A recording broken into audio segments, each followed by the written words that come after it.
কাজী অফিসের সামনে এক এক করে 6টা প্রাইভেট কার এসে থামলো। কি এমনটা ভেবেছেন আপনারা? ভুল ভেবেছেন। কাজী অফিসের সামনে শুধুমাত্র একটা প্রাইভেট কার এসে থামলো, আর তার পেছনে টেম্পু ঠুকু 2টা বাইক।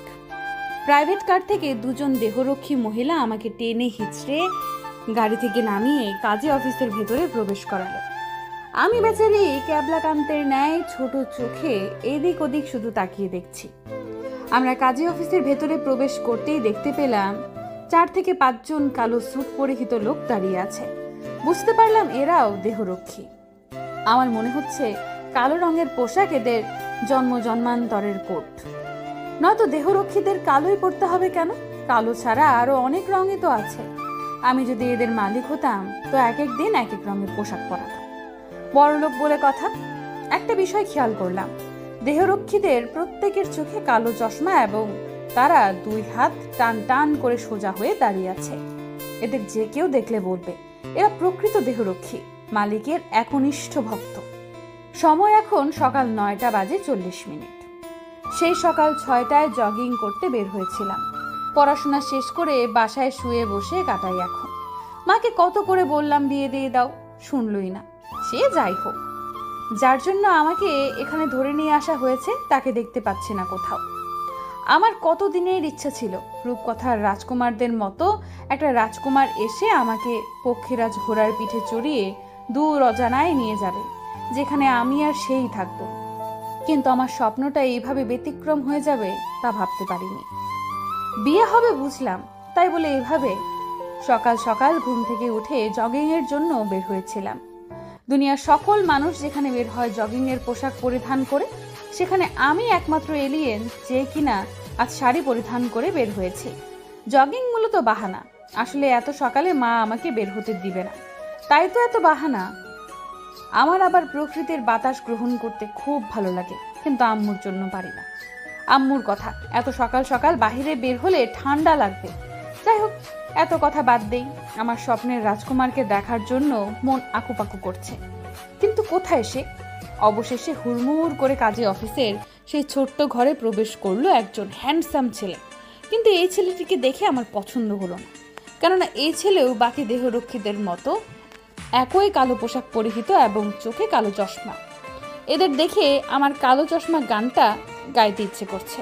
মনে মনে গেয়ে নিলাম, গোড়ে গোড়ে মুখ রেপে কালা কালা চশমা, হা হা হা। ম্যাম, আপনি ঠিক আছেন তো? কালো চশমা গান গেয়ে আপন মনে হাসছিলাম। ঠিক তখনই হ্যান্ডসাম বলা সেই ছেলেটির মুখে ম্যাডাম বলে ডাক শুনে বুঝতে পারলাম যে আমার সেই কাঙ্ক্ষিত রাজকুমার এই লোকটি নয়। মনে মনে 20 বার আলহামদুলিল্লাহ বললাম। ছেলেটিকে একটা ভেঙচি কেটে বললাম, আমি আমার বর ছাড়া আর কারোর সাথে কথা বলবো না। আমার কথা শুনে ছেলেটির আচমকা কাশি শুরু হয়ে গেল।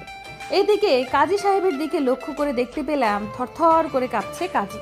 সামনের টেবিলের উপর রাখা পানির পাত্র থেকে ঢকঢক করে পানি পান করে চুপটি করে বসে রইলেন। আবার কাজী সাহেবের থেকে দৃষ্টি ফিরিয়ে ছেলেটি স্বস্তির নিঃশ্বাস ফেললো আর আমাকে উদ্দেশ্য করে বলল, রাত স্যার কিছুক্ষণের মধ্যে চলে আসবে। ছেলেটির কথা রাগ হলো। রেগে বোম্বাই মরিচ হয়ে ছেলেটিকে ঝাঁঝালো কণ্ঠস্বরে বললাম, ধুরু মিয়া, রাখেন তো আপনার স্যারগিরি। এখনই ফোন দিন তাকে আর বলুন যে আমি এত সময় অপেক্ষা করতে পারবো না। তাকে দেখার জন্য আমার মন উতলা হয়ে আছে। আমার কথা শুনে ছেলেটি এবার চোখ বড় বড় করে তাকিয়ে রইল। ছেলেটি আমাকে আর কিছু বলবে, তখনই পেছন থেকে কারো গভীর কণ্ঠে শোনা গেল, মাসুদ। কি বলে এই মেয়ে? ও বুঝলাম, এই ছেলেটির নাম মাসুদ। ছেলেটি ভয়ার্ত কণ্ঠস্বরে উত্তর দিল, রাত দেখ আমার ভাই, তোমার কথাই কান দিবি না। হয়েছে মাসুদ, এই মেয়ের সাফাই গাইতে হবে না। আমি জানি মেয়েটা কেমন। গম্ভীর কণ্ঠস্বরওয়ালা ব্যক্তিকে দেখার জন্য মনটা আকুপাকু করছে। মানুষটা দেখতে কেমন হবে? আমার স্বপ্নের রাজকুমারের মতো যদি দেখতে না হয় তাহলে বিয়ে করব না। নিজে নিজে এসব ভাবছি আর নখ কামড়াচ্ছি। তখনই সেই গম্ভীর মানুষটার কণ্ঠস্বর আমার কানের কাছে শুনতে পেলাম। এই মেয়ে, তোমার মধ্যে ভদ্রতা বলতে কিছু নেই নাকি? একটা বড় মেয়ে হয়েও দাঁতে নখ কামড়াচ্ছ। তুমি জানো না নখে কত জীবাণু থাকে? আমার সামনে দাঁড়ানো মানুষটার পা থেকে মাথা পর্যন্ত আস্তে আস্তে আমার নজর উপরের দিকে নিচ্ছি। মুখে এখনো আঙুল তথা নখ বিদ্যমান। লোকটার মুখের দিকে তাকিয়ে কুটুস করে নখে কামড় বসালাম। ফলপ্রসূ নখ এখন আমার 2 দাঁতের ঠিক মধ্যখানে। থু থু ফেলে দিয়ে হবু স্বামীর উদ্দেশ্যে বললাম, ও সাদা বিলাই, এই দিনের বেলায় মাস্ক পরে আসলেন কেন? আমি কি পরনারী নাকি? আপনার হবু বউ। আমাকে আপনার চেহারা দেখালে আপনার পর্দা নষ্ট হবে না। কথাগুলো বলে সাদা বিলাই ওরফে রাদের দিকে তাকালাম। আমার সামনে এসেছে মাস্ক পরে, যেন তার চেহারা না দেখি, কিন্তু আমি তার চোখ দেখেই ফিদা হয়ে গিয়েছি। সেটা কে বোঝাবে? আর অতিরিক্ত ফর্সার জন্য নাম রাখলাম সাদা বিলাই। সুন্দর না? খানিকটা কেশে হাতে এগিয়ে দিলাম পরিচয় দেব বলে। যাই হোক, হবু বর আমার পরিচয়, আমি আইমান তুবা। রেজিস্ট্রি কাগজে কিন্তু শুধু আইমান লিখবেন না, তুবাও লিখবেন। আমার কথা শুনে রাত ক্ষিপ্ত সিংহের ন্যায় গর্জে উঠল। ফোঁস করে আমার উদ্দেশ্যে বলল, গড প্রমিস, আমি তোমাকে শেষবারের মতো সাবধান করে দিলাম। আর একটা ফালতু কথা বলবে তো তোমার হাত পা ভেঙে এখানে বসিয়ে রাখবো। রাদের কথা শুনে মনে মনে ইচ্ছা মতো বকতে লাগলাম। ইস, হাত পা ভেঙে বসিয়ে রাখবে, বললেই হলো। সাদা বিলাই কোথাকার। আমার বিড়বিড় কথা বলা দেখে ভ্রু কুচকে রাত আমাকে জিজ্ঞেস করলো, কি বললে তুমি? আমি ভেঙচি কেটে কিছু না বলে কাজী সাহেবকে বললাম, নেন কাজী সাহেব, বিয়ে পড়ান। কাজী সাহেব চমকালেন আমার কথা শুনে। অবাক হয়ে আমার পানে তাকিয়ে রইলেন কিছুক্ষণ। কাজী সাহেবের চেহারা দেখে বুঝে ফেলেছি যে সে হয়তো মনে মনে বলছে, এমন পাজি মেয়ে আমি জীবনেও দেখিনি যে বিয়ের জন্য এত পাগল। কিন্তু কাজী সাহেব তো আর জানে না যে কেন আমি বিয়ের জন্য পাগল হয়েছি। ছোটবেলা থেকে আমার স্বপ্ন ছিল একদম খাঁটি ছেলেকে বিয়ে করব। রাদের চেহারা দেখিনি তো কি হয়েছে, কিন্তু বডি ফিটনেস দেখে বুঝতে পেরেছি ছেলেটি হ্যান্ডসাম হবেই হবে। যথারীতি আমাদের বিয়ে সম্পন্ন হয়ে গেল। রাত মোহরানা হিসেবে আমাকে 5 লাখ টাকা দিল। রেজিস্ট্রি কাগজে দেখলাম রাদের পুরো নাম ফায়রাজ রাত লিখেছে। এত কম মোহরানা দেখে মনে মনে বললাম, ব্যাটা দেখতে শুনতে ভালো হলে কি হবে, মনের দিক দিয়ে একদম ছোট, যাকে বলে কিপটা। এমন জামাই নিয়ে সারা জীবন কিভাবে সংসার করব? এসব ভাবতে ভাবতেই আবারও দেহরক্ষীরা আমাকে টানতে টানতে গাড়িতে উঠিয়ে নিল। আমি চিল্লিয়ে গলা ফাটিয়ে ফেলেছি এই বলে যে আমাকে আস্তে টানো, ব্যথা পাচ্ছি, কিন্তু কে শোনে কার কথা। রাতকে দেখলাম অন্য গাড়িতে উঠতে। গাড়িতে ওঠার সাথে সাথে রাতের উদ্দেশ্যে বললাম, ও সাদা বিলাই, আমি আম্মুর কাছে যাব, তোমাদের সাথে যাব না। আমি আম্মুর কাছ থেকে বিদায় নিয়ে তারপর শ্বশুর বাড়িতে যাব। কতদিনের শখ ছিল আম্মুর থেকে বিদায়ের সময় কান্নাকাটি করে তারপর যাব। আমার কথাগুলো কারো কানে পৌঁছালো না, উল্টো আমার মুখে একটা কালো টেপ লাগিয়ে আমাকে স্টপ করে দিল। আমার একটা অভ্যাস আছে, গাড়িতে উঠলেই ঘুমিয়ে যাই। এখনো তাই করলাম, ঘুমিয়ে গেলাম। যখন আমার ঘুম ভাঙলো তখন অনুভব করতে পারলাম যে আমি কারোর কোলে। চোখ খুলে তাকিয়ে দেখলাম রাত মাস্ক পরিহিত অবস্থায় এখনো, এবং সে আমাকে কোলে নিয়ে কোথায় যেন নিয়ে যাচ্ছে। এক নজরে তাকিয়ে আছে রাদের চোখের দিকে। এত সুন্দর চোখের মালিকের পুরো চেহারা কতই না সুন্দর হবে, এই ভেবে আস্তে আস্তে আমার হাতখানা রাদের মুখের দিকে আগাতে লাগলাম। মুখ থেকে মাস্ক টান দেওয়ার আগেই রাত আমার হাত আটকে নিল। রাগান্বিত চোখে আমার পানে তাকিয়ে আমাকে জমিনে ফেলে দিল। ও আল্লাহ, আপনি মানুষ না গন্ডার, এভাবে আমাকে ফেলে দিতে পারলেন? ব্যথা পেয়েছি তো। রাত আমার কাছে বসে আমার উদ্দেশ্যে বলল, আমার কাছ থেকে এর চেয়ে বেশি কিছু আশা করবে না, আমি খুবই ভয়ঙ্কর। ভয়ঙ্কর না ছাই, আমাকে আম্মুর কাছে দিয়ে আসেন, আমি কান্নাকাটি করে তারপর শ্বশুর বাড়িতে যাব। এভাবে আমাকে নিয়ে আসলেন কেন? এবার রাত আমার হাত ধরে দাঁতে দাঁত চেপে বলল, তোমাকে তোমার শ্বশুরবাড়িতে নিয়ে এসেছি। কথাটি বলে রাত আমাকে টানতে টানতে একটা কামরার ভেতরে নিয়ে গেল। জানলাবিহীন এক কামরায় রাত আমাকে আটক করে চলে গেল বাহিরে। রাদের এই ব্যবহার দেখে খুবই রাগ হলো। চিল্লিয়ে বললাম, তোর কোনোদিনও বিয়ে হবে না সাদা বিলাই। হাও যদি ওই নীল আকাশ, আমি মেঘ হব আকাশে। হাও যদি অথই সাগর, আমি ঢেউ হব সাগরে। হাও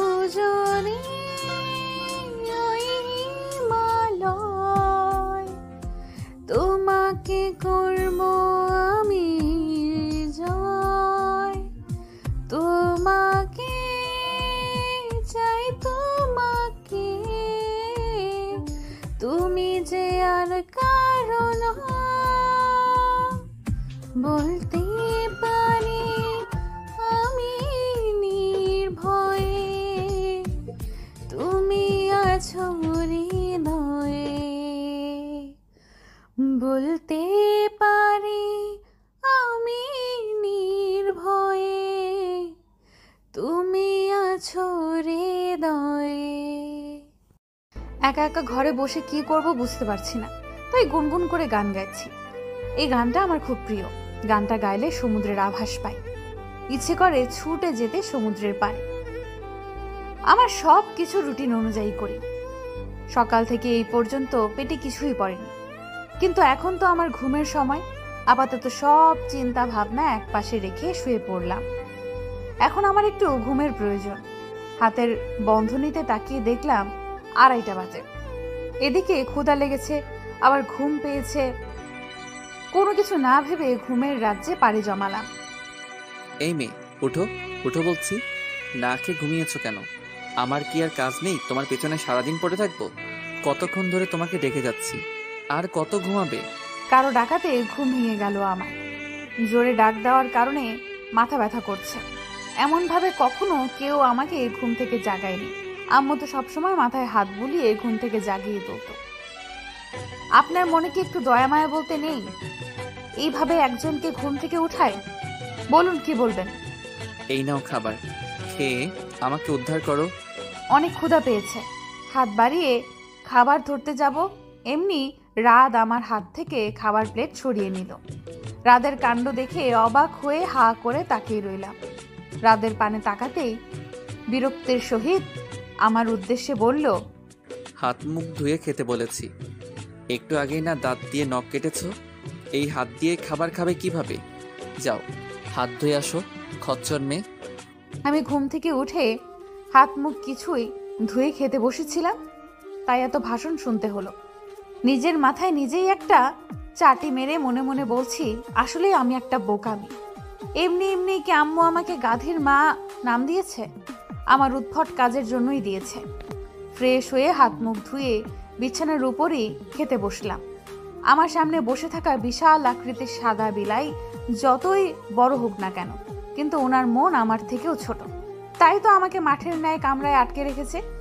মাঠ বলার কারণ হলো ঘরটি লম্বাকৃত, কিন্তু প্রস্থের দিকে অনেক কম। এসব কামরা মূলত গোপন কক্ষ হিসেবে ব্যবহার করে, কিন্তু আমি তো এসেছি সোজা পথে। আহা, কি স্বাদের খাবার! এক একটা লোকমা মুখে পুড়ছি আর আপনা আপনি চোখ বন্ধ হয়ে আসছে। কথায় আছে না, ঘুম মানে না ভাঙা খাট, ক্ষুধা মানে না পান্তা ভাত, প্রেম মানে না জাত বিবাদ। আমারও অবস্থা তেমনই। মা কখনো আমাকে মুরগির গোস্ত খাওয়াতে পারেনি। ক্ষুধার কারণে যে পান্তা ভাতও মিষ্টি লাগে তা এখন প্রমাণ পেলাম। পেট পুড়ে খেয়ে সামনে তাকিয়ে দেখি আমার জামাই আমার দিকে হা করে তাকিয়ে আছে। তুমি কোনোদিনও কি চিকেন খাওনি? এইভাবে মানুষ খায়? খচ্চর কোথাকার। আমি এভাবেই খাই, দরকার হলে বাম হাত 2 হাত ভরে খাবো। আপনার কোনো সমস্যা? আমার কথায় সাদা বিলাই ভীষণ চটে গেল। দাঁড়ানো থেকে সোজা আমার কাছে এসে দুগাল শক্ত করে চেপে ধরে বলল, এই মেয়ে, ভয় পাও না আমাকে? তুমি জানো আমি কে? ফায়রাজ রাত। আমাকে দেখলে আমার বাপ চাচারাও ভয় পায়, সেখানে তুমি একজন সামান্য পুচকু মেয়ে। রাদের রাগান্বিত চেহারা দেখে ভয় পেয়ে যাই। বিছানায় বসেছিলাম বিধায় রাদের কাছে আসতেই একটু পেছনে ঝুঁকে গিয়েছিলাম। রাদের রাগান্বিত কথা শুনে ব্যালেন্স হারিয়ে বিছানায় শুয়ে পড়লাম। ফলস্বরূপ রাত এখনো আমার উপরে। রাদের জন্য এবার আরো সহজ হয়ে গেল। রাত এবার আমার 2 হাত বিছানার সাথে শক্ত করে ধরে বলল, শেষবারের মতো বলে দিলাম, আমাকে রাগিও না। তোমাকে বিয়ে করেছি বলে ভেবো না সুখে রাখতে বিয়ে করেছি। সারা জীবন এই 4 দেয়ালে বন্দি করে রাখতে বিয়ে করেছি। মানুষকে কষ্ট দিতে খুব আনন্দ পাও তুমি, তাই না? রাদের কথা কিছুই মাথায় ঢুকছে না। আসলে ঢুকাতে চাচ্ছি না। আমি তো মনে মনে ফোন দিয়ে আসছি, কিভাবে রাদের চেহারা দেখব। এই রাগান্বিত স্বর কোনো কণ্ঠস্বর দিয়ে আসে তা দেখব। আপনি অনেক ভারী আর শক্ত সাদা বিলাই। আপনার ভর আর 1 মিনিট সহ্য করলে বমি করে দেব। রাত হয়তো এখন আমার মুখে এমন অস্বাভাবিক কথা আশা করেনি। রাদের দিকে তাকিয়ে দেখলাম ভ্রু যুগল কুচকে সরে গেল। আমিও হাফ ছেড়ে বাঁচলাম। জোরে জোরে নিঃশ্বাস ত্যাগ করে রাদের উদ্দেশ্যে বললাম, আমি এতদিন জানতাম সাদা বিলাই মখমলের ন্যায় তুলতুলে হয়, কিন্তু আপনি এত শক্ত কেন? আমার কথা শুনে রাত এবার নিজের মাথায় চুল কিছুক্ষণ টানল। বসা থেকে উঠে প্রতি উত্তরে বলল, তোমার মতো বাচালকে কোন আক্কেলে যে বিয়ে করেছি কে জানে। আচ্ছা বাদ দিন এসব কথা, বিয়ে তো হয়েই গিয়েছে, এবার বাসরের কথা চিন্তা করুন। আমার কথা শুনে সাদা বিলাই আকস্মিক কাশতে শুরু করলো। ঘরে পানি নেই, কি করব ভেবে পাচ্ছি না, তাই সাদা বিলাইয়ের তুলতুলে থুকু শক্ত পিঠে হাতের সাহায্যে চাপড় দিলাম কিছুক্ষণ। কয়েক মিনিটের ব্যবধানে সাদা বিলাই ঠিক হলো, আর আমার পানে সিংহের চোখে তাকিয়ে হনহন করে ঘর থেকে বের হয়ে গেল। সাদা বিলাই আবারও আমাকে ঘরে আটকে চলে গেল। এখন আমি পুরো ঘরে নজর দিলাম। লম্বাটে ঘরের মধ্যে একটা আলমারি, একটা ফ্রিজ, একটা খাট, আর কিছুই নেই। ঘরের উপরে একটা ফ্যান আর কোনায় একটা সিসি ক্যামেরা। বুঝতে পারলাম সাদা বিলাই আমাকে 24 ঘন্টা নজরে রাখবে। হঠাৎ মাথায় একটা দুষ্টু বুদ্ধি চেপে বসলো। বিছানা থেকে উঠে সিসিটিভি ক্যামেরার দিকে আরেকটু এগিয়ে গিয়ে বলতে লাগলাম, জামাই ঘর বানাইলা কি দিয়া, দরজা জানালা কিছুই নাই, কেমনে তোমায় দেখতে পাই, জামাই ঘর বানাইলা কি দিয়া। আম্মু দেখো, রাত ভাইয়াকে টেলিভিশনে দেখাচ্ছে। ভাইয়া গতকালই আসলো আর এখনই ব্যস্ত হয়ে যাবে, আমার সাথে খেলবে না। রাদের একমাত্র ছোট ভাই হামি আশাব বড় ভাইয়ের জন্য মন খারাপ। রাত পড়াশোনা শেষ করে এতদিন দেশের বাইরে ছিল, কিন্তু হঠাৎ গতকাল কাউকে না বলে দেশে চলে আসে আর এসেই বাবার ব্যবসায় হাত দেয়। কে বলল রাত খেলবে না হামি বাবুর সাথে? রাদের প্রতি অভিমান করে সোফায় বসেছিল হামি। বড় ভাইয়ের কণ্ঠস্বর শুনে চমকে গেল। সদর দরজায় তাকিয়ে দেখে রাত স্বয়ং দাঁড়িয়ে আছে। ভাইয়া বলে দৌড়ে রাতকে জড়িয়ে ধরলো হামি। I miss you so much ভাইয়া। আমিও আমার ভাইটাকে অনেক মিস করেছি। হামিকে কোলে তুলে গালে একটা আদর দিয়ে বলল। হামির বয়স 6 বছর, ক্লাস 1-এ পড়ে। বড় ভাই বলতেই পাগল। রাদের বিদেশ চলে যাবার পর আশিকুর রহমান এবং তার স্ত্রী মেহেরিন একা হয়ে যায়। তারপর আল্লাহর অসীম রহমতে রাদের জন্মের 21 বছর পর হামি দুনিয়াতে আসে। হামির জন্মের পর রাত 6 মাস অন্তর অন্তর দেশে আসতো আর 1 কি 2 সপ্তাহ থেকে চলে যেত। হামির বুঝ হবার পর থেকেই ভাই বলতে পাগল। বেশিরভাগ সময় ভাইকে মিস করতো সে। এখন যখন শুনলো ভাই দেশে রয়ে যাবে, তার আনন্দের সীমা নেই। রাত 11:30। রাত কেবলমাত্র রাতের খাবার খেয়ে সে রুমে ল্যাপটপ অন করলো। তুবার কথা রাদের এক প্রকার মনেই নেই। আর যে সে আয়মান তুবা নামক একজন মেয়েকে জোর করে তুলে নিয়ে বিয়ে করেছে তার খেয়ালই নেই রাদের। ল্যাপটপের স্ক্রিনে তুবার করা দুষ্টুমি দেখে মনে হয় তুবার কথা। সেই বিকেল 3টায় খেয়েছে মেয়েটা, এখন পর্যন্ত না খাওয়া। রাত আর অপেক্ষা করলো না, গায়ে একটি শার্ট জড়িয়েই গাড়ির ছাবি নিয়ে রওনা হলো তুবার কাছে যাওয়ার উদ্দেশ্যে। ভূত আমার পুত, পেতনি আমার ঝি, হ্যান্ডসাম পোলা বর আমার, তোরা করবি কি? শেষবারের মতো বললাম, ছেড়ে দে আমায় শয়তানের নানি। যতই খোঁচাখুচি করিস না কেন, চোখ থেকে আজ হাত সরাবো না। তোরা তো এটাই চাচ্ছিস, চোখ খুলে তোদের দেখি আর জোরে জোরে চিল্লাই, কিন্তু তা আমি করব না। আমি খুব সাহসী মেয়ে, এখন তো সাদা বিলাইয়ের বউ হই। সাদা বিলাইয়ের মায়া মহব্বত কিছুই নেই। এত রাত হয়েছে, খাবার দিল না। এদিকে মা হয়তো চিন্তা করছে আমায় নিয়ে। কেন যে সকালে আজ বের হয়েছিলাম আল্লাহ ভালো জানে। কথা নাই বার্তা নাই, সোজা ওই খচ্চর মহিলা দুজন আমাকে টেনে গাড়িতে উঠালো আর সোজা কাজী অফিসে নিয়ে আসলো। আর তারপর বিয়ে। আহা, আমি বিবাহিত, আজ আমার বাসর রাত। আমার ভাবনার মাঝে দরজা খুলে কেউ প্রবেশ করলো। তাকিয়ে দেখি আমার সাদা বিলাই। সাদা বিলাইকে দেখে মাথায় একটা দুষ্টু বুদ্ধি আটলো। দুষ্টুমির স্বরে রাদের উদ্দেশ্যে বললাম, ও বেবি কাম কাম, বাসর কর্ম ধরাম ধরাম। ওগো আমার আম্মু, তোমাকে অনেক মিস করছি। আম্মু, তোমার ওই লাবণ্যময় চেহারাকে খুবই মিস করি। তোমার নাকের ওই ছোট ছোট ছিদ্র দেখা খুব মিস করি। আলুর পরোটার মতো চিকচিক গালগুলোকে মিস করি। আম্মু, তুমি জানো পরোটার মধ্যেও অত তেল থাকে না যতটা তোমার ওই নরম গাল দুটোর মধ্যে থাকে। জানবি কিভাবে? আমি তো এতদিন তোমার গালগুলোর প্রশংসা করিনি। তোমার ওই মিষ্টি মিষ্টি কথাগুলোকে খুব মিস করি। তুমি কি আমাকে মিস করো? আর একটা কথা, পাশের বাড়ির পেয়ারা গাছে মই লাগিয়েছে তো? আমি কিন্তু কাউকে বলিনি যে তুমি প্রতিদিন চুরি করে পেয়ারা খাও। থুকু, নিয়ে আসো। ফরিদ আঙ্কেলের সাথে কথা কম বলবা। চিঠিপত্র দিলেও লুকিয়ে নিবা। তুমি তো জানো না আমি তোমাকে দেয়া সব চিঠি লুকিয়ে লুকিয়ে পড়ে ফেলেছি। ও আমার আম্মু, প্রেশারের বোতলের ওষুধ কি একসাথে পুরোটাই খেয়ে ফেলেছো যে এখনো আমাকে খুঁজে পাচ্ছ না? নাকি তোমার নাকের ডগা খাটো হয়ে গিয়েছে? তোমার নাকটা ইঁদুরের মতো হলে তো আমার গ্রানটা শুকে শুকে খুঁজতে পারতে, তাই না? কতদিন বললাম নাকের সার্জারি করো, করলে না। তুমি আমার মা না, তুমি একটুও ভালো না। আজ এই পর্যন্তই। একটা খচ্চর সাদা বিলাইয়ের সাথে তোমার এই নিরীহ বাচ্চাটার বিয়ে হয়েছে। আর আজ আমাদের বাসর রাত, দোয়া করিও। ইতি তোমার ভোলা ভালা গাধীর মা। রাত 2:30 বাজে। আমি এখন অপরাধীর ন্যায় দাঁড়িয়ে আছি সাদা বিলাইয়ের সামনে। রাত আমার সুন্দর হাতের সুন্দর লেখা পড়ে যাচ্ছে জোরে জোরে এক নাগারে। একা একা কোনো কাজ পাচ্ছিলাম না, তাই আলমারির ভেতরে খুঁজে খুঁজে একটা খাতা আর একটা কলম পেয়েছিলাম। ব্যাস, আমার কাজ শুরু করেছি। সারাদিনের যত বকবকানি আছে সব খাতার মধ্যে লিখে ফেলেছি। আর সর্বশেষে আম্মুর নামে একটা চিঠি লিখেছি, আর সেটাই এতক্ষণ জোরে জোরে পড়ছিল রাত। রাতের চিঠি পড়া শেষ হতেই আমার পানে রাগান্বিত চোখে তাকালো, আর আমি আমার 32 দাঁত কেলিয়ে প্রশ্ন করলাম, কেমন হয়েছে? জানেন সাদা বিলাই, আমার অনেক দিনের ইচ্ছা ছিল আম্মুকে চিঠি দেওয়ার, আজ পূরণ হলো।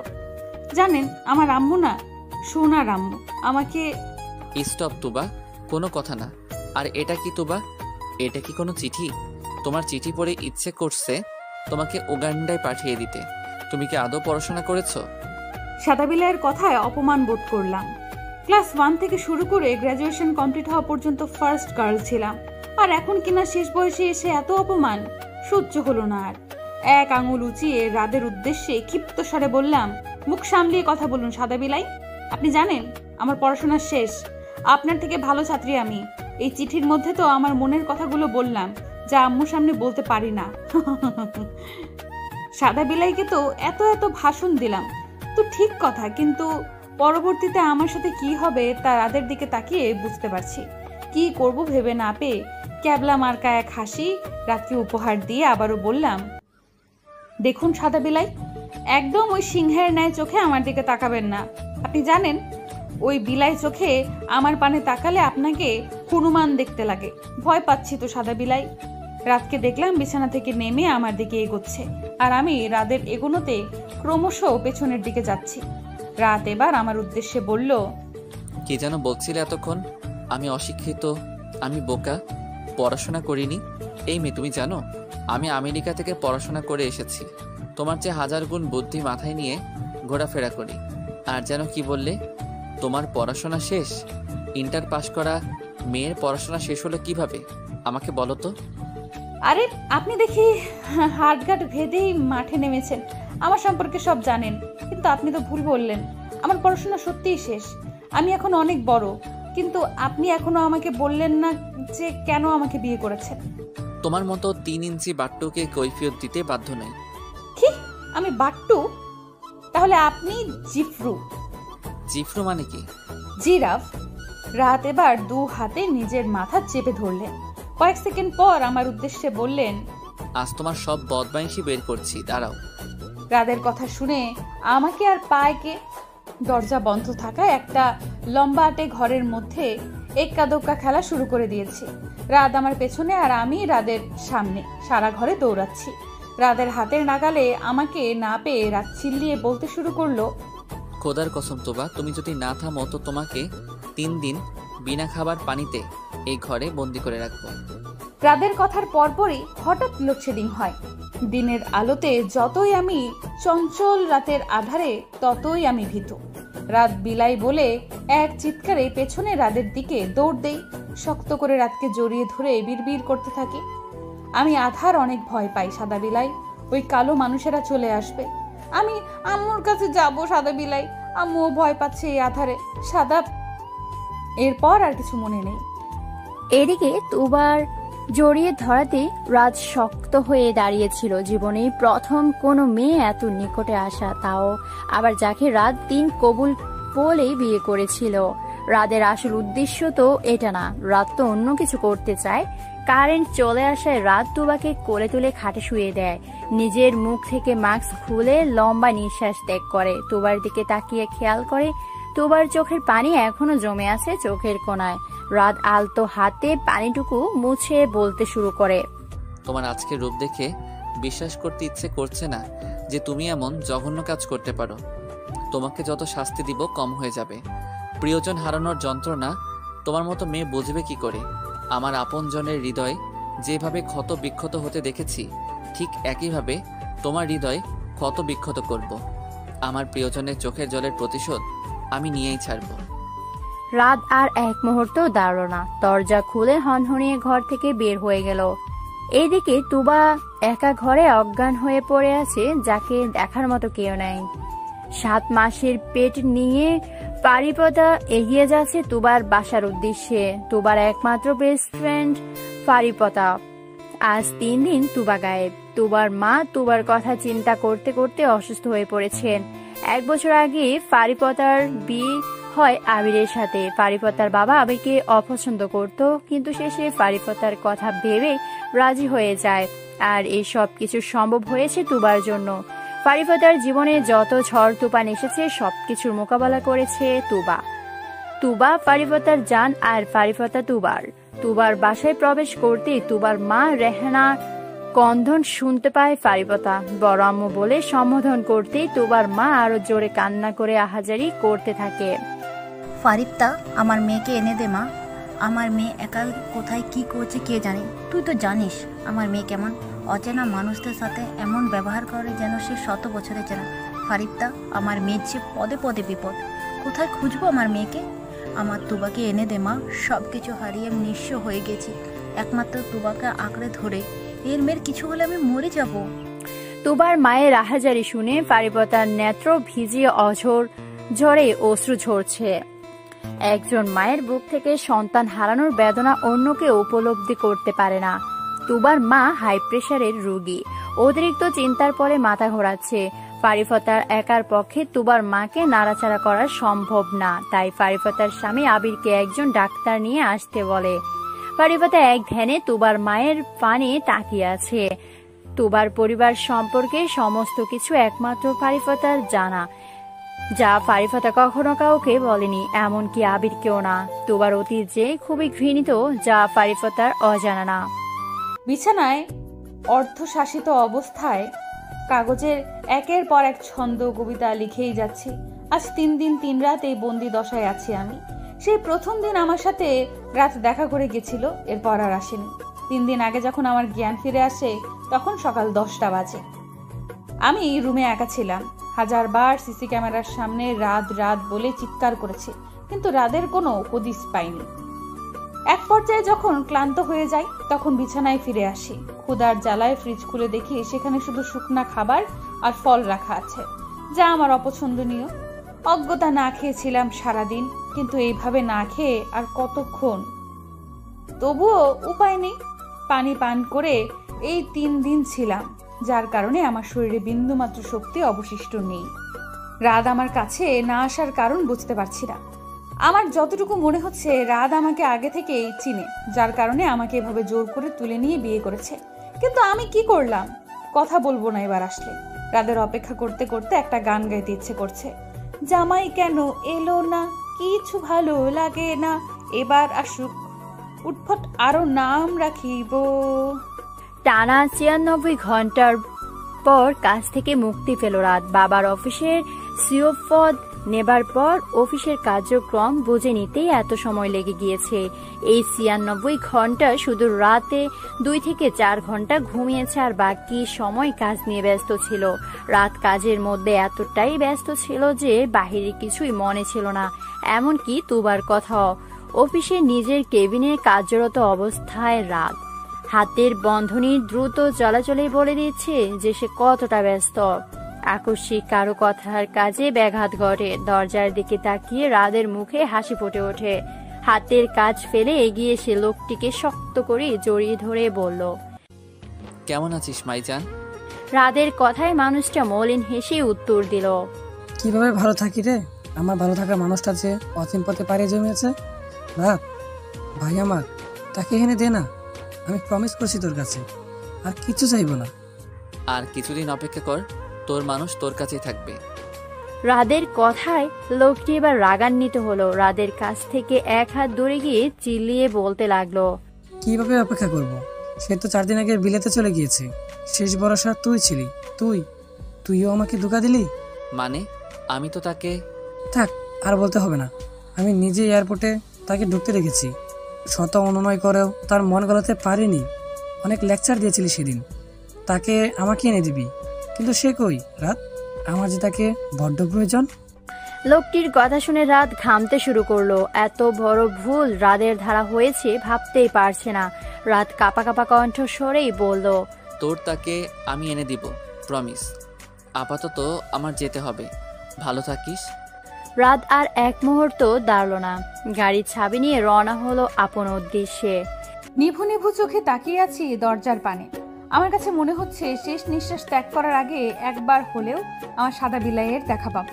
সাদা বিলাই আসলে শেষবারের মতো জিজ্ঞেস করব, কেন আমাকে বিয়ে করে এমন শাস্তি দিচ্ছে।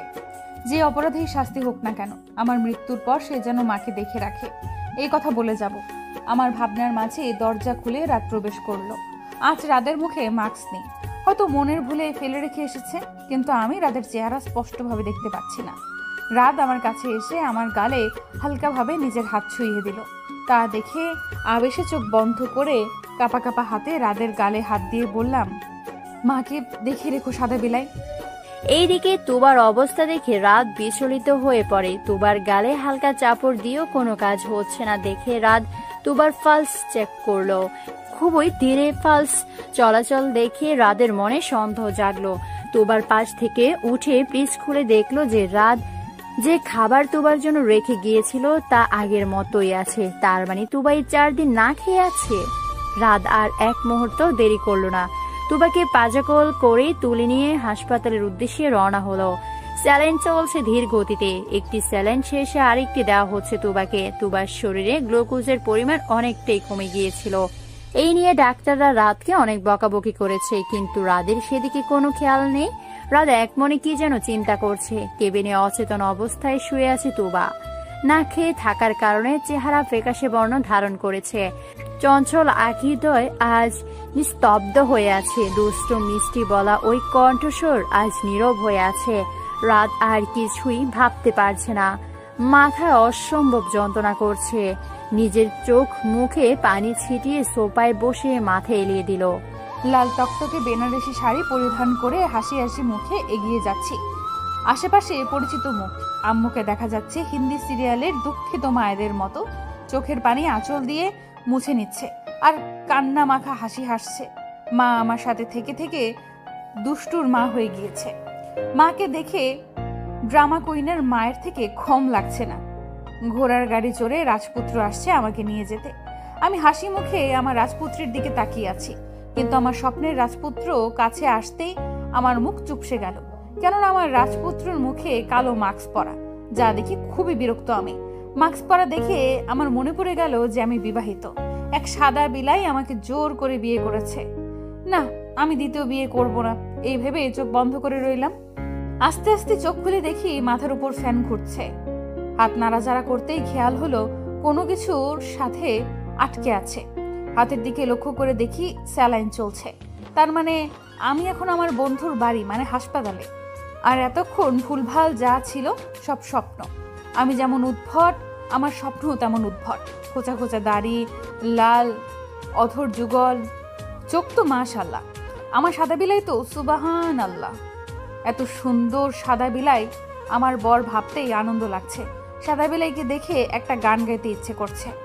খায়রুল্লো তোর বিলাইয়ের মতো চোখ, খোঁচা খোঁচা দাড়িতে লাগছে হেবি বড়লোক। ও আমার জামাই গো।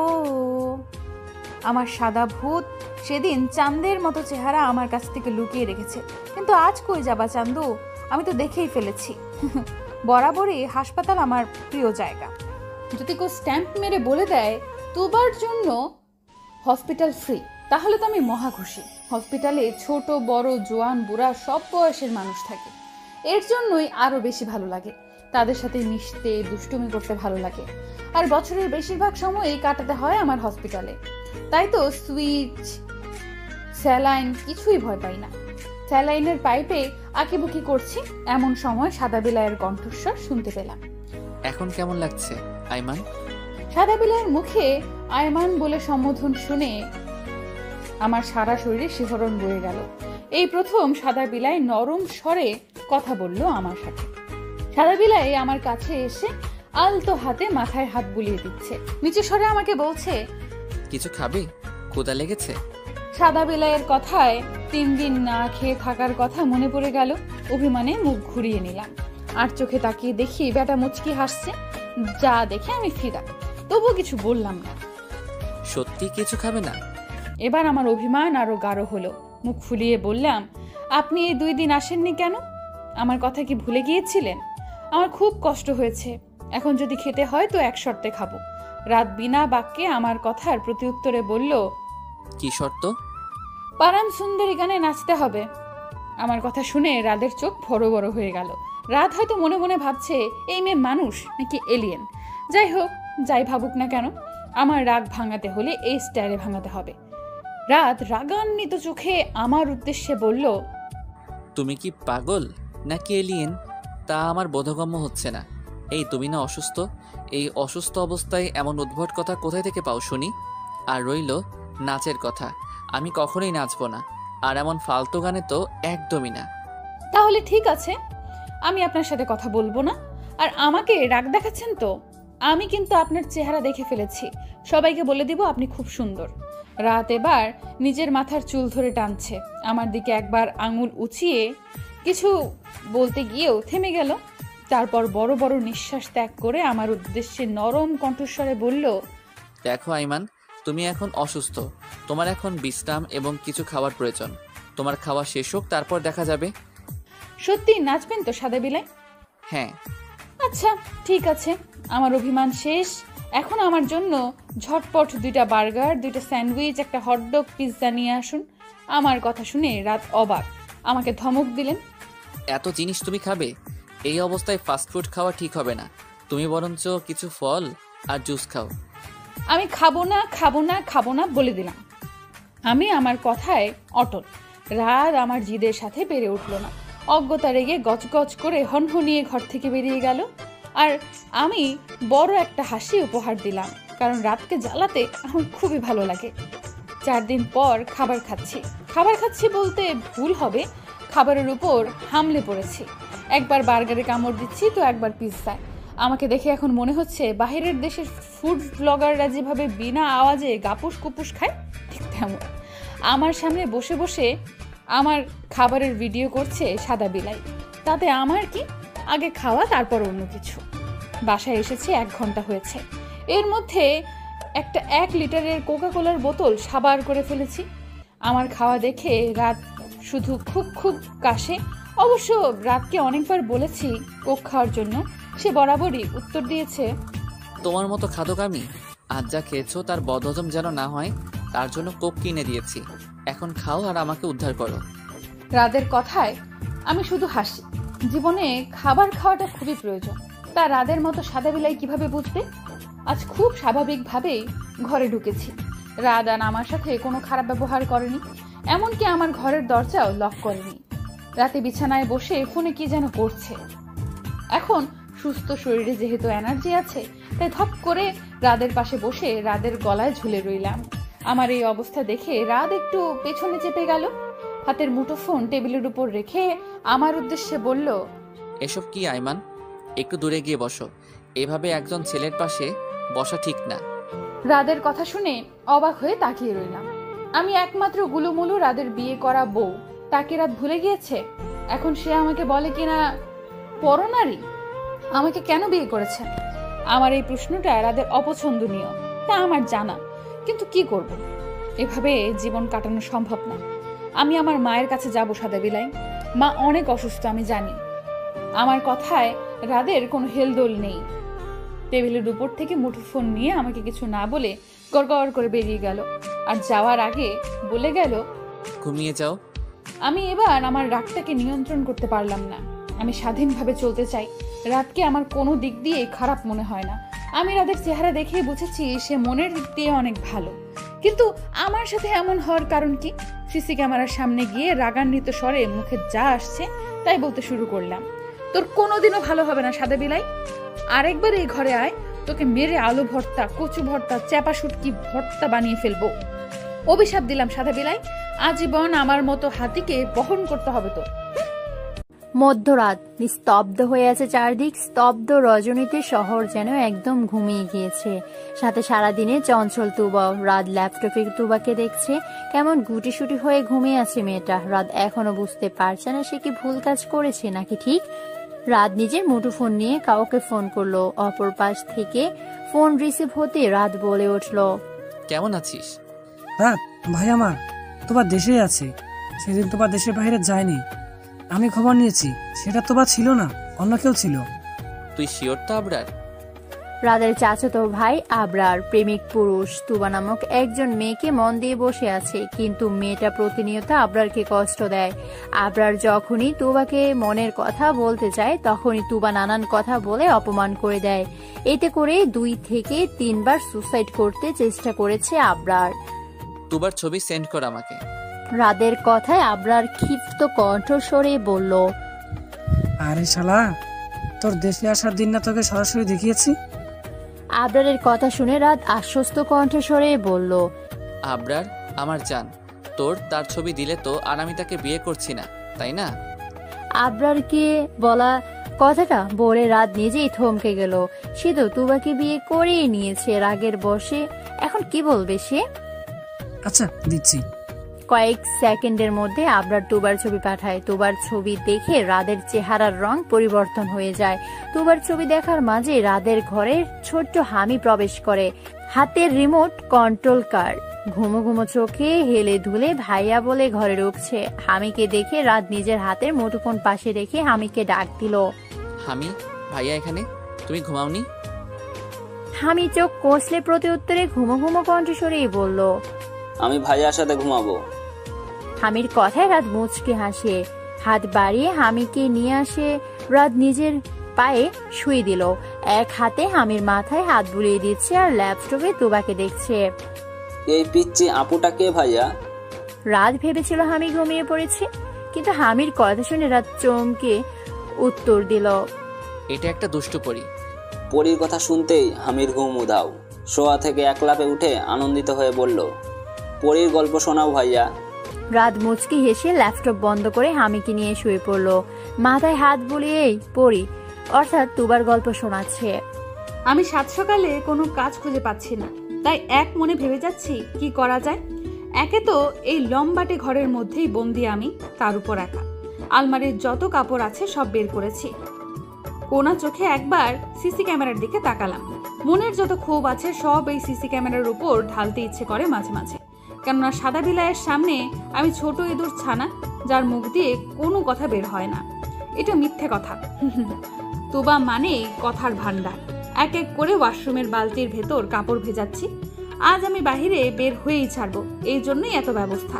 কাপড় ভেজা থাকলে অবশ্যই ওই সাদা বিলাই রেগে যাবে, আর রেগে অন্যান্য স্বামীদের মতো বলবে, কত বড় সাহস তোমার, আমার অন্ন ধ্বংস করো, এক্ষুনি কাপড় বাহিরে নেড়ে আসো। আহা, আমার কত বুদ্ধি! সাবানের ফেনা দিয়ে সারা শরীর মাখামাখি অবস্থা। তখনই দরজা খোলার আওয়াজ পেলাম। আমি জানি সাদা বিলাই এসেছে, আমি প্রস্তুত আজকের যুদ্ধের জন্য। ইয়া আল্লাহ, মিষ্টি পড়ে তোমার এ কি অবস্থা? দাঁড়াও, তোমার একটা ছবি তুলে রাখি। ছোট বাচ্চার কণ্ঠস্বর শুনে চমকে গেলাম। ওয়াশরুম থেকে উঁকি মেরে দেখি একটা ছোট্ট ছেলে বাচ্চা দৌড়ে বাইরে চলে গেল। মিনিট 2 পর হাতে মুঠোফোন নিয়ে এসে ক্লিক ক্লিক করে কয়েকটা ছবি তুলে ফেললো, আর আমি বোকা মেয়ের মতো ওইভাবেই তাকিয়ে রইলাম। ছোট বাচ্চার কাণ্ডের কথা হুঁশ আসলো, তাড়াতাড়ি এক চিৎকার দিয়ে ওয়াশরুমের দরজা বন্ধ করে দিলাম। কারণ আমার এমন ফানি অবস্থা বাহিরে লিক হয়ে গেলে মান সম্মান কিছুই থাকবে না।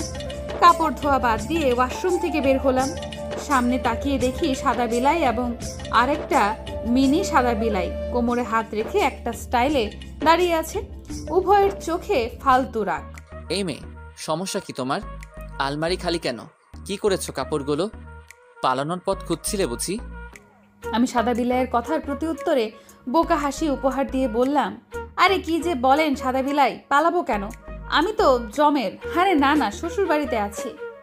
কোনো কাজ পাচ্ছিলাম না, তাই কাপড় ধুয়ে দিচ্ছিলাম। হয়েছে কি, অনেক বছর ধরে আলমারির কাপড় ধোয়া হয়নি, তাই আর কি। আমার কথা যেন সাদা বিলাই বিশ্বাস করলো না, ব্রুজগল কুচকে তাকিয়ে রইল আমার পানে। রাদের পাশে সেই মিনি সাদা বিলাই হা করে আমার কথা গিলছে। কয়েক সেকেন্ড আমার পানি পিট করে তাকিয়ে হু হা করে অট্ট হাসতে লাগলো। ছেলেটার হাসি দেখে আমারও প্রচুর হাসি পাচ্ছে, কিন্তু আমি হাসবো না। হাসলে পিচ্চি বাচ্চা আমাকে পাগল বলবে। ছোট ছেলেটা হাসি থামিয়ে আমার উদ্দেশ্যে বলল, মিষ্টি পরি, তোমাকে তখন না দেখতে খুব মিষ্টি লাগছিল, আর এখন তো একদম ছোট বাচ্চা লাগছে। আমি না তোমার কয়েকটা ছবি তুলেছি এবং সেগুলো ভাইয়াকে দেখিয়েছি। ভাইয়া ডাক শুনে আমি সাদা বিলাইয়ের দিকে তাকালাম। সাদা বিলাই ডোন্ট কেয়ার ভাব নিয়ে প্যান্টের পকেটে হাত রেখে অন্যদিকে তাকিয়ে বলল, তোমার ছোট দেবর। এ মা, আমার জামাইয়ের সাথে একটা ছোট্ট দেবর আছে? তার মানে আমার আরেকটা সঙ্গী আছে, যার সাথে সারাদিন দুষ্টুমি করতে পারবো, মন খুলে কথা বলতে পারবো। সাদা বিলাই এবার আমার ছোট দেবরের উদ্দেশ্যে বলল, হামি ভাইয়া, তুমি বাইরে গিয়ে তোমার মাসুদ আঙ্কেলকে ডেকে নিয়ে আসো। ততক্ষণে আমি তোমার মিষ্টি পরি দুষ্টু মিষ্টি করা কাজের ক্লাস নেই। আমি আমার ছোট দেবরটা আচ্ছা ভাইয়া বলে দৌড়ে চলে গেল বাহিরে। আর এদিকে সাদা বিলাই দরজা বন্ধ করে আমার দিকে এগিয়ে আসছে। এই প্রথম সাদা বিলাইকে ভয় পাচ্ছি আমি, কোনো এক অজানা কারণে। সাদা বিলাই আস্তে আস্তে আমার দিকে এগিয়ে আসছে, আর আমি পেছনে পিছিয়ে যাচ্ছি। দেখুন সাদা বিলাই, একদম ভয় দেখাবেন না। আমি আপনার মতো সাদা বিলাইকে ভয় পাই না। আমি কখন তোমাকে ভয় দেখালাম? আমি তো শুধু দরজা বন্ধ করলাম, যা সব সময় করি। এখন বলো, কাপড় চোপড় ভিজিয়েছো কেন? রাদের এগিয়ে আসায় আমি পেছনে যেতে যেতে একদম দেয়ালের সাথে লেগে গেলাম। রাত এই সুযোগে 2 হাত দিয়ে আমাকে আটকে ফেললো। রাত অনেক লম্বা হয়, তার বুকের সমান আমি। রাত আমার দিকে একটু ঝুঁকে এতক্ষণ কথাগুলো বলছিল। রাদের কথার প্রতি উত্তরে আমি নিচের দিকে তাকিয়ে বললাম, কতদিন হয় বাহিরের আলো বাতাস দেখি না। খাওয়ার জন্য কাপড় ভিজিয়েছিলাম, যেন একটু সুযোগে আপনি আমাকে বাইরে যেতে দিন। কিন্তু তোমার সব পরিকল্পনার মধ্যে আমি পানি ঢেলে দিলাম। এক্ষুনি মাসুদ আসবে এবং এইসব কাপড় বাহিরে নিয়ে যাবে। সাদা বিলাইয়ের কথার মাঝে কেউ দরজায় নক করলো। সাদা বিলাই আমার কাছ থেকে দূরে সরে গিয়ে দরজা খুলে দিল, আর আমি হাফ ছেড়ে বাঁচলাম। মাসুদ নামের ছেলেটি সেই, যাকে আমি আমাদের বিয়ের দিন দেখেছিলাম প্রথম, এবং যে আমাকে সকালে কিডন্যাপ করেছিল। মাসুদকে দেখে আমি তেলে বেগুনে জ্বলে উঠলাম। এক প্রকার রেগে বলতে লাগলাম, এই অসভ্য ইতর কিডন্যাপার ছেলে, আমার জীবনটা নরক বানিয়ে এখানে দাঁত কেলানো হচ্ছে। আমি আপনাকে মেরে ফেলবো। আপনার জন্য আজ আমি 4 দেয়ালের মাঝে বন্দি। আপনার জন্যই সাদা বিলাইয়ের সাথে আজ আমার বিয়ে হয়েছে। আপনাকে তো আমি একদম শুটকি ভর্তা করব। শুটকির কথা মনে আসায় মনে পড়লো অনেক দিন শুটকি ভর্তা দিয়ে ভাত খাই না। আমার উল্টাপাল্টা কথা শুনে সাদা বিলাই আমাকে ধমকালো, আইমান চুপ থাকো, আর মাসুদ বাথরুম থেকে বাড়তিগুলো নিয়ে বের হ। মাসুদ নামের ছেলেটি দাঁত কেলিয়ে হেসে আচ্ছা বলে বাথরুম থেকে কাপড় ভর্তি বালতি নিয়ে বাইরে চলে গেল। আমিও মাসুদের পেছনে পেছনে যেতে নিলে রাত আটকে ফেললো। তুমি কোথায় যাচ্ছ সুন্দরী? তোমার তো বাহিরে যাওয়া মানা। তোমার শাস্তি এই ঘরের মধ্যে সীমাবদ্ধ। বাহিরে যাওয়া মানে তোমার শাস্তি শেষ হয়ে যাওয়া। সাদা বিলাইয়ের কথা শুনে ইচ্ছে করছে নিজের চুল ধরে কতক্ষণ টানি। এভাবে কি 4 দেয়ালের মাঝে বন্দি থাকা যায়? কখনো যায় না। আর আমি তো থাকতেই পারি না, কিন্তু সাদা বিলাইয়ের জন্য থাকতে হচ্ছে। ইচ্ছা করছে কচু গাছের সাথে ফাঁসি দিয়ে মরি।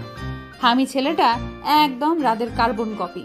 রাদের হাঁটা চলা, কথাবার্তা সবকিছু হামির সাথে মিল। কয়েক ঘন্টার মধ্যেই হামি আমার সাথে একদম মিশে গিয়েছে। আমি আর হামি নিচে বসে আছি। হামিকে ধরে ধরে হিন্দিতে ক লেখা শেখাচ্ছি। হামি বারবার ভুল করে যাচ্ছে, যতবার বোঝাচ্ছি ততবার ভুল করছে। ও চিল্লিয়ে চিল্লিয়ে বলছিল গোল গোল আন্ডা। এইভাবে পুরো ছন্দ শেষ করেছিলাম, যার ফলস্বরূপ এই শাস্তি আমাদের দুজনে। বলছি কি সাদা বিলাই, ওই পিচ্চি গুলুমুলু মিনি সাদা বিলাই তো ছোট মানুষ, এত বড় শাস্তি দেওয়াটা কি ঠিক হচ্ছে? মাফ করে দিন না। একদম নিরীহ মানুষের মতো সাদা বিলাইকে পড়লাম, যেন আমার প্রতি না হোক মিনি সাদা বিলাইয়ের প্রতি দয়া হয়।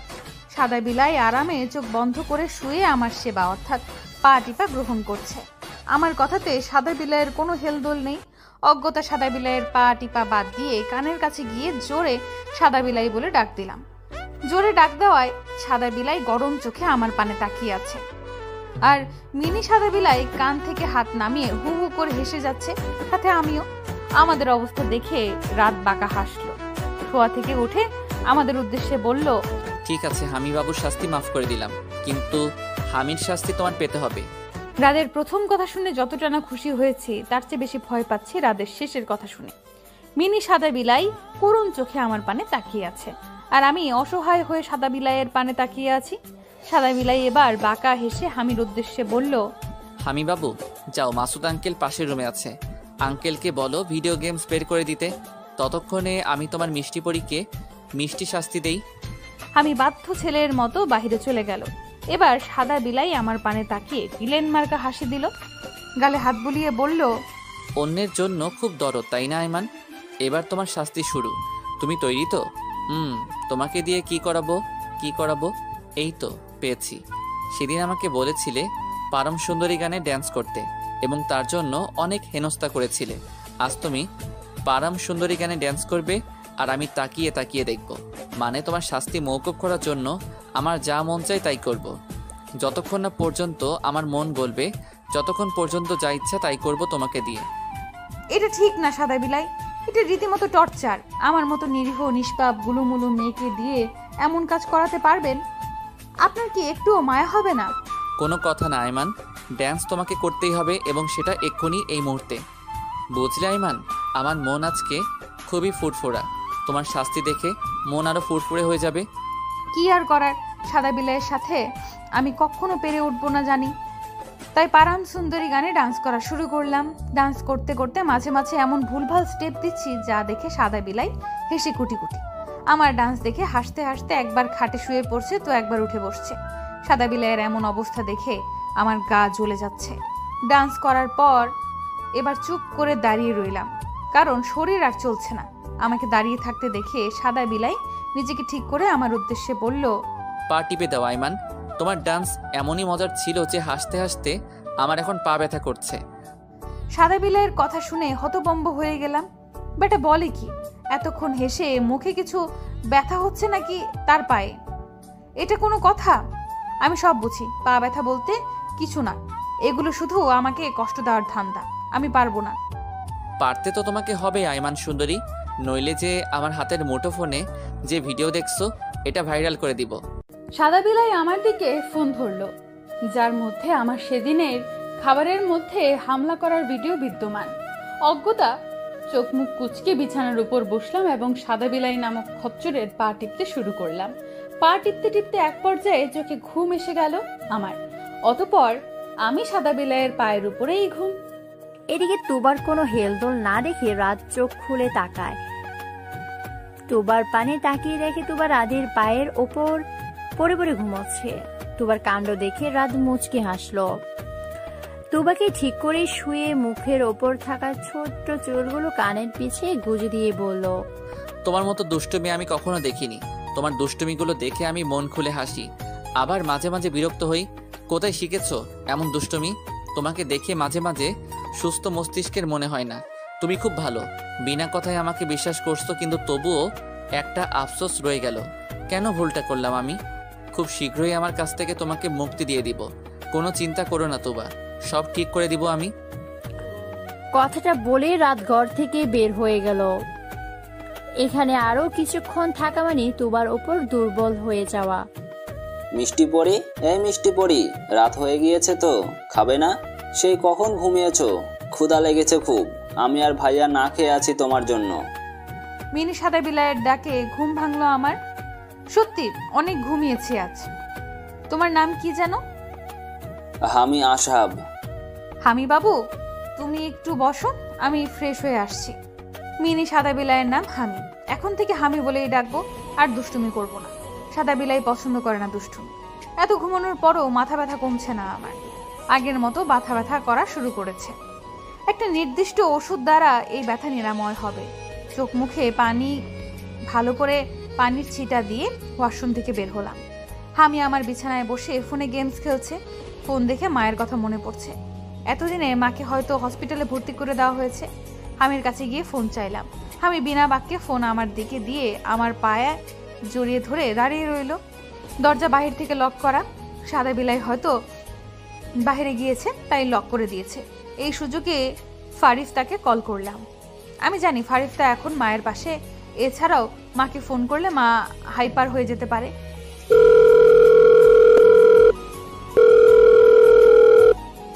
দুইবার রিং বাজার পর ফারিফতা কল রিসিভ করলো। ওই পেতনি, কেমন আছিস? ফারিফতা মনে হয় এই সময়ে আমার ফোন কলের আশা করেনি। আমার কণ্ঠস্বর শুনে উত্তেজিত হয়ে বলতে শুরু করে, তুবা বোন আমার, কোথায় তুই? ঠিক আছিস তো?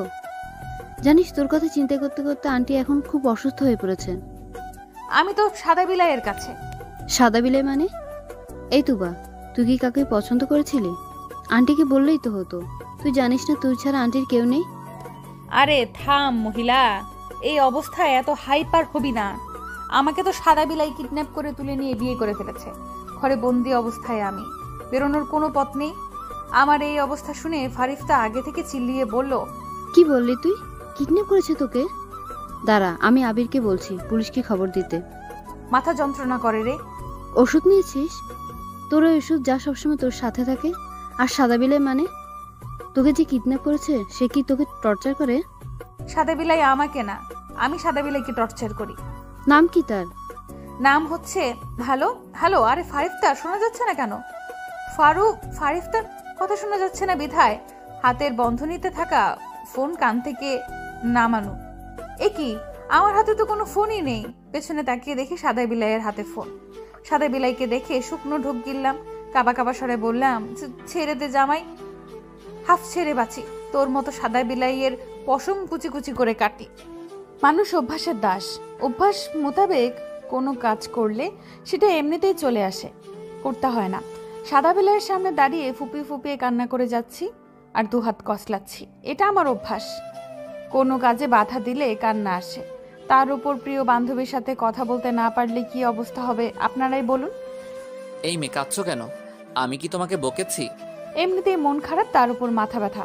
আর সাদা বিলাইয়ের কথা অসহ্য লাগছে খুব। কান্না সংবরণ করতে চেষ্টা করছি, কিন্তু হচ্ছে না। কান্নার জন্য কথাই বলতে পারছি না। আমার কান্না থামার ভবগতি দেখে সাদা বিলাই আবারও ধমকে বললেন, তোমার সাহস দেখে অবাক হচ্ছি। এই মেয়ে, ভয় পাও না আমাকে? বললাম না কান্না থামাতে। আর কার সাথে কথা বলছিলে? মানা করিনি কারোর সাথে কথা না বলতে বা না বের হতে। উত্তর দাও, স্টুপিড মেয়ে। সাদা বেলাইয়ের রাগান্বিত কথা শুনে কষ্ট পেলাম। কান্না থামিয়ে বললাম, আমার আম্মু আমাকে ছাড়া কেউ নেই এই পৃথিবীতে। আমাকে না পেয়ে আম্মু অনেক অসুস্থ হয়ে পড়েছে। দেখেন না, আপনার কোনো ঝামেলা হচ্ছে না আমাকে এখানে আটকে রেখে? থানায় গিয়ে যে কেউ অভিযোগ করে আসবে এমন কেউ নাই। আমার আম্মু ভালো নেই। সাদা বেলাই, আমাকে যা শাস্তি দেওয়ার দিন, কিন্তু আমার আম্মুর সাথে আমাকে একবার কথা বলিয়ে দিন। কথাগুলো বলতে বলতে আমি নিচে বসে পড়লাম। সত্যি আমি হাঁপিয়ে উঠেছি এই কয়দিনে। রাত এখনো মূর্তির মতো দাঁড়িয়ে আছে। কান্না করার ফলে আমার মাথা ভারী হয়ে আসছে, সাথে মাথা ব্যথাও বাড়ছে, যা সহ্য করার মতো নয়। হঠাৎ চিৎকার দিয়ে বলে উঠলাম, আমার মাথা ব্যথা করছে সাদা বিলাই, ওষুধ এনে দিন, নয়তো আমি মরে যাব। মারা যাবার কথা শুনে রাত সাথে সাথে নিচে বসে পড়লো আমার সামনে। আমার গালে হাত দিয়ে চিন্তিত সুরে বলল, এই আইমান, কি হয়েছে তোমার? এমন করছো কেন? মাথায় কি অনেক যন্ত্রণা হচ্ছে? ডাক্তার ডাকবো? আমার কথা বলার শক্তি অবশিষ্ট নেই। হাতের ইশারায় রাদের হাতে থাকা মুঠোফোনের দিকে ইঙ্গিত করছি বারবার। রাত আমার কথা বুঝতে পারছে না, তাই হাতের ইশারায় কাছে রাখলাম। দু হাতে মাথা চেপে কষ্টে রাতকে বললাম, আপনার ফোনে ফারুর নাম্বার আছে, কথা বলুন। এরপর আর কিছু মনে নেই, জ্ঞান হারিয়ে ফেললাম। তোবার কোনো হেলদোল না দেখে রাত ভয় পেয়ে যায়। মুঠো ফোনের কল লিস্টের তখনকার নাম্বারে কল করলো। লম্বা নিঃশ্বাস ত্যাগ করে ফারিফাতার সাথে কথা বলার জন্য নিজেকে প্রস্তুত করে নিল। একবার রিং হওয়ার সাথে সাথেই অপর পাশ থেকে কল রিসিভ হয়ে যায়। মেয়েলি কণ্ঠস্বরে হেলো বলাতে রাত বলে ওঠে, হ্যালো, আপনি কি তোমার আপনজন কেউ? আপনি কে? আর তুবা কোথায়? একটু আগে যে তুবা আমার সাথে কথা বললো, তারপর কেটে দিল কেন? আপনি কে? আপনি কি সেই যুবক যে জোর করে তুবাকে তুলে নিয়ে বিয়ে করেছেন? আপনি কি জানেন আপনার এই কাজের জন্য তুবার কতটা ক্ষতি হচ্ছে? সবার কথা বাদ দিন, তুবার একমাত্র আপনজন তুবার মায়ের অবস্থা এখন আশঙ্কাজনক। কি এমন দোষ করেছিল যে মেয়েটাকে তুলে নিয়ে বিয়ে করলেন? এসব কথা পরে হবে বোন, আগে বলুন, তোমার কি কোনো সমস্যা আছে? হঠাৎ অনেক মাথা ব্যথা শুরু হয়ে যায়। এমনটি বলতে বলতে সে অজ্ঞান হয়ে গিয়েছে। এখন আমি কি করব? কোনো ওষুধ জানা আছে আপনার? যা ভেবেছিলাম তাই হলো। যত দ্রুত সম্ভব আশেপাশে কোনো হাসপাতালে তুবাকে নিয়ে যান, না হলে তুবাকে সারা জীবনের জন্য হারিয়ে ফেলবেন। ফারিফতার বলা হারিয়ে ফেলবেন, এই কথা শুনে রাদের হাত পা কাঁপা শুরু হয়ে গেল। ফোন কেটে তুবাকে পাজাকল করে তুলে নিয়ে মাসুদ বলে ডেকে উঠল। মাসুদ, গাড়ি বের কর জলদি। মাসুদ নামের ছেলেটি তাড়াতাড়ি গাড়ি বের করলো।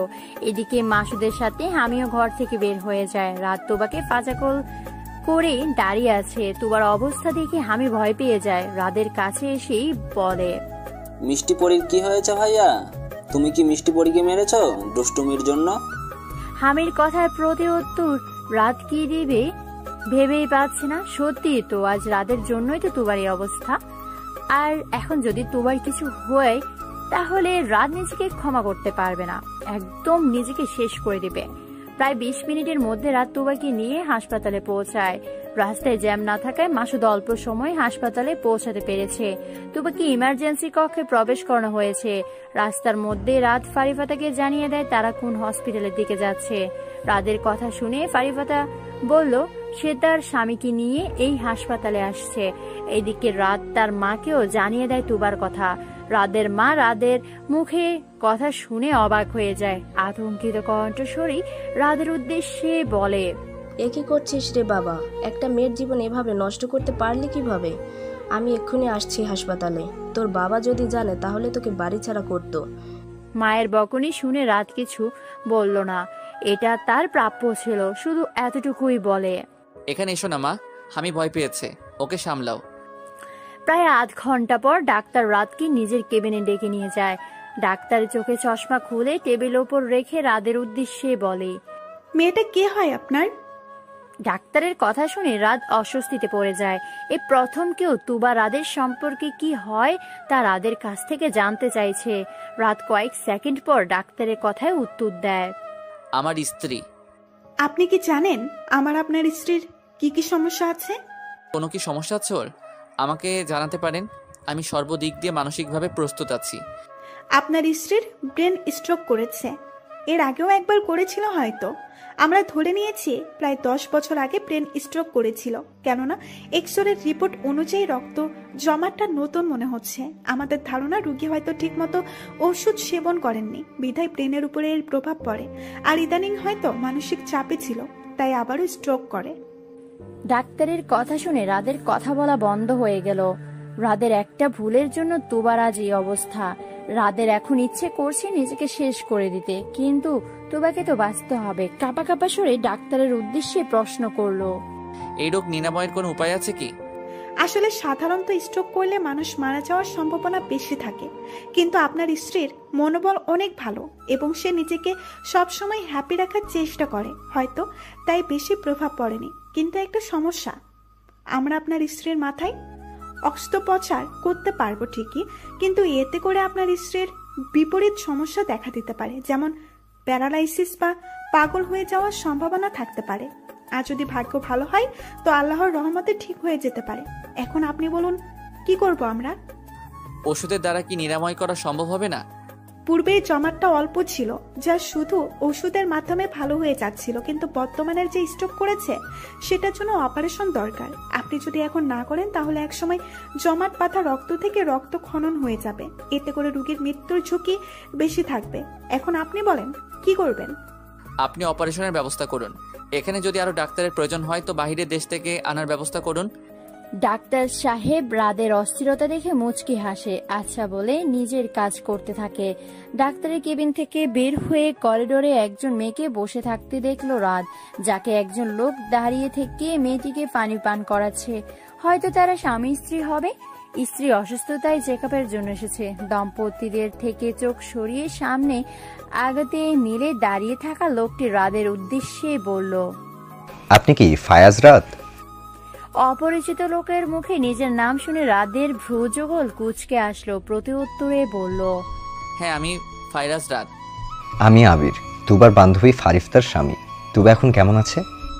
আবিরের কথার মাঝে আবিরের স্ত্রী রেগে বলতে শুরু করলো, তুবা কেমন আছে তা এখানে এসে বুঝতে পারছো না? হাসপাতালে আসা মানে কি ভালো থাকা? উনি ইচ্ছে করে আমার বোনটাকে কষ্ট দিচ্ছেন। কেন বিয়ে করেছেন আপনি? আমার জানা মতে তুবা কারোর সাথে কোনো প্রেমের সম্পর্ক ছিল না। ফারিফাতাকে উত্তেজিত হতে দেখে আবির ফারিফাতাকে শান্ত হতে বলে রাদের উদ্দেশ্যে বলল, জানি না কি কারণে আপনি তুবাকে বিয়ে করছেন, তাও এইভাবে। এই হাসপাতালের 3য় তলায় তুবার মা চিকিৎসাধীন অবস্থায় আছে। মেয়ের জামাই হিসেবে একবার দেখে আসবেন। তুবা ভালো আছে তো? আমরা 3জন ছাড়া তুবার আপনজন বলতে কেউ নেই। এখন যুক্ত হয়েছেন আপনি, আমাদের থেকেও তুবার আপন আপনি। এমন কোনো কাজ করবেন না যার কারণে তুবা আপনার উপর থেকে বিশ্বাস উঠে যায়। তুবার ছেলে মানুষই আমরা মানিয়ে নিয়েছি। তুবার মাথার সমস্যার কারণে হয়তো অনেক উল্টাপাল্টা কাজ করেছে, তা আপনার জানা। আবিরের প্রত্যেকটা কথা রাত মনোযোগ সহকারে শুনলো। পাল্টা কোনো কথা বলতে পারলো না রাত। রাদের কাছে আজ নিজেকে সবচেয়ে বেশি অপরাধী মনে হচ্ছে। রাত আবির আর ফারিফাতাকে রেখে তুবার মায়ের কেবিনে চলে যায়। একজন মহিলা বিছানায় শুয়ে আছে, সেলাইন চলছে। রাত মহিলাটির পাশে গিয়ে বসে আলতো হাতে মহিলাটির হাত ধরে। এতে মহিলাটি চোখ খুলে আস্তে করে বলে, তুবা, মা আমার, কোথায় চলে গিয়েছিলিস মা? এই মাকে বহন করতে বুঝে আর সহ্য হচ্ছে না। তোর কথা চিন্তা করতে করতে আমি শেষ প্রায়। আজ যাবি না কোথাও, ওয়াদা কর। তুবার মায়ের কথা শুনে রাদের চোখের পানি টলমল করছে। নিচু স্বরে প্রতি উত্তরে বলল, আমি রাত মা, আপনার তুবার স্বামী, আপনার নতুন ছেলে। আমি অপরাধী মা, আপনার কাছ থেকে তুবাকে দূরে সরিয়ে রেখেছিলাম এতদিন, ক্ষমা করে দিন মা। তুবার মা আচমকা রাদের কথা শুনে কান্না শুরু করে দেয়। তা দেখে রাত ভয় পেয়ে যায়। অস্থিরতার সহিত প্রশ্ন করে, মা আপনার কষ্ট হচ্ছে? ডাক্তার ডাকবো? আপনি একটু অপেক্ষা করুন, আমি যাবো আর আসবো। রাত কেবিন থেকে বের হতে নিলে তুবার মায়ের কণ্ঠস্বর কানে আসে। কতদিন পর ছেলের কণ্ঠে মা ডাক শুনলাম। আমাকে সবসময় এভাবে মা ডাকবি তো? তাহলেই তোকে ক্ষমা করব, নয়তো তুবাকে তোর কাছ থেকে নিয়ে তুবার মায়ের এহেন কথা শুনে রাত থমকে যায়। পিছন ফিরে তুবার মায়ের হাত ধরে উত্তর দেয়, আজীবন আপনার এই পাগল মেয়েকে বহন করার দায়িত্ব আমার। শুধু দোয়া করবেন আর ক্ষমা করে দিবেন। এতদিন আপনার কাছ থেকে